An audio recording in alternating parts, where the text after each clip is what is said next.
Kita beralih ke sorotan lainnya, saudara. Mantan kekasih Mario Dendi, Anastasia Pretya Amanda, kembali mendatangi Mapolda Metro Jaya untuk memenuhi panggilan klarifikasi atas laporan pencemaran nama baik terhadap Mario Dandi dan AGH.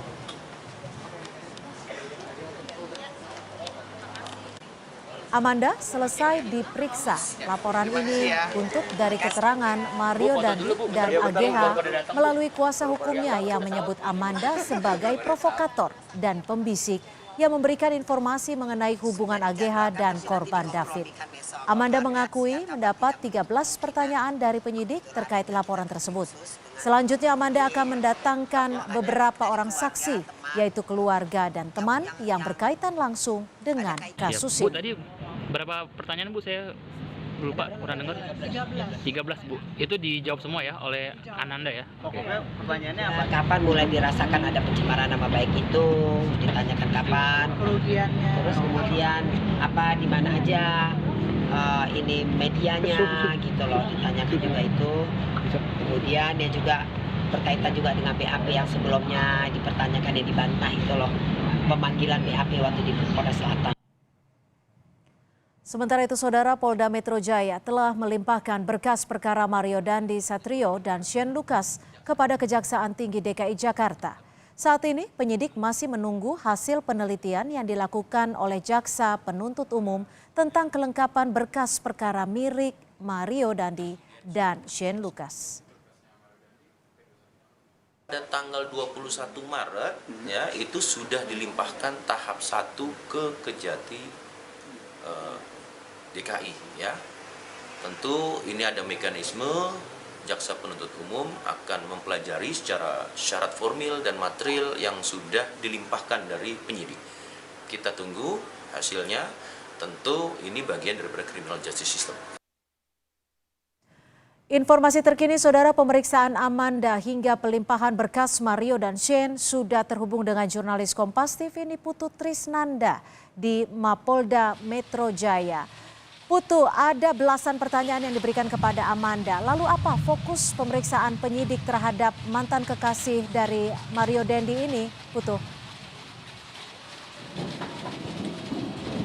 Ya, selamat sore, selamat petang, Cynthia dan juga saudara. Dari belasan pertanyaan yang ditanyakan oleh penyidik dari Krim Polda Metro Jaya kepada mantan kekasih Mario Dandi, ini tentu saja seputar pertemuan yang terjadi pada tanggal 30 Januari 2023. Memang percakapan antara Mario Dandi kemudian juga dengan Amanda ini juga menjadi beberapa pertanyaan lain yang coba diulik oleh para penyidik.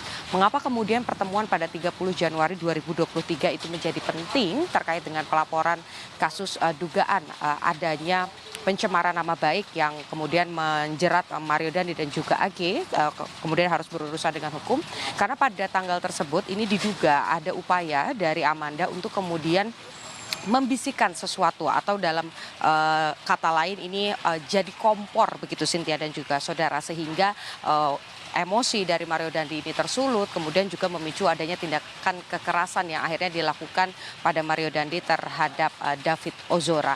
Tetapi yang tadi juga disampaikan setelah proses pemeriksaan sekitar 4 jam berjalan, yang disampaikan oleh ibunda dari Amanda adalah bahwa tidak pernah ada dendam antara Mario Dandi dan juga Amanda, apalagi dendam antara Amanda dan juga AG. Pada 30 Januari 2023 juga disampaikan tadi yang juga di dalam bukti yang dibawa oleh pihak keluarga ditunjukkan kepada penyidik, tidak ada bukti percakapan yang menunjukkan bahwa Amanda ini menaruh dendam, dan pada pertemuan 30 Januari itu pun sebetulnya tidak ada percakapan tentang AG yang dilakukan antara Amanda dan juga Mario. Dan kalau kita lihat bagaimana jalannya kasus yang terbaru terkait dengan kesaksian yang diberikan pada hari ini atau klarifikasi yang dilakukan oleh Amanda sebagai saksi pelapor adalah tadi disampaikan bahwa sebetulnya yang dilaporkan Amanda ini hanya Mario dan juga AG saja. Sementara Shane Lucas ini tidak dilaporkan karena menurut Amanda dan juga tim kuasa hukumnya, baik itu Mario maksud kami dan juga AG, ini sempat menyebut melalui kuasa hukum bahwa ada upaya pembisikan tadi yang dilakukan oleh Amanda. Selanjutnya nanti selain Amanda juga akan ada saksi-saksi yang dihadirkan, selain juga bukti-bukti yang akan tentu dibawa kepada pihak penyidik untuk melengkapi proses pelaporan yang dilakukan.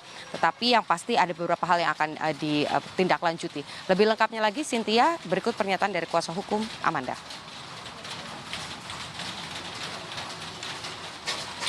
Yang ada kaitan. Siap. Bu, tadi berapa pertanyaan Bu saya mau dihadirkan? Dari keluarga, teman, gitu. yang ada kaitannya langsung lah. Oh gitu ya. Untuk Oke. pemeriksaan saksi apakah sudah dijadwalkan kapan? Sudah dijadwalkan tapi nanti dikompromikan besok. Oke. Keluarga ada besok langsung udah langsung tantenya Amanda. Jadi Cynthia, selain tadi ada kasus yang berkaitan dengan pelaporan pencemaran nama baik, Mario Dandi ini juga tentu saja terseret dengan tindakan kekerasan yang dilakukan terhadap David Ozora. Kemarin sudah dilakukan proses penyidikan dan pelimpahan berkas ini juga sudah dilakukan. Sehingga yang terbaru adalah kemarin berkas ini sudah sampai di Kejaksaan Tinggi dan nantinya akan ditinjau terlebih dahulu apakah pasal-pasal yang kemudian diberikan, kemudian juga bukti-bukti dan kelengkapan berkas ini sudah sesuai untuk kemudian ditindaklanjuti dan diserahkan kepada Kejaksaan Negeri dan kemudian melanjutkan proses peradilan. Jadi kalau untuk kasus pencemaran nama baik saat ini masih proses penyelidikan, masih mendengarkan kesaksian, kemudian juga alat bukti. Tetapi kalau untuk kasus tindakan kekerasan yang dilakukan oleh Mario Dandi dan juga Shane Lucas dan terakhir adalah AG, ini sudah masuk ke tahap selanjutnya. Untuk Shane Lucas dan juga Mario Dandi ini baru ditinjau berkas-berkasnya, sementara untuk AG ini sudah akan menjalani proses persidangan pada 29 Maret 2023 mendatang. Cynthia. Terima kasih Niputu Trisnanda, jurnalis Kompas TV melaporkan langsung dari Mapolda Metro Jaya.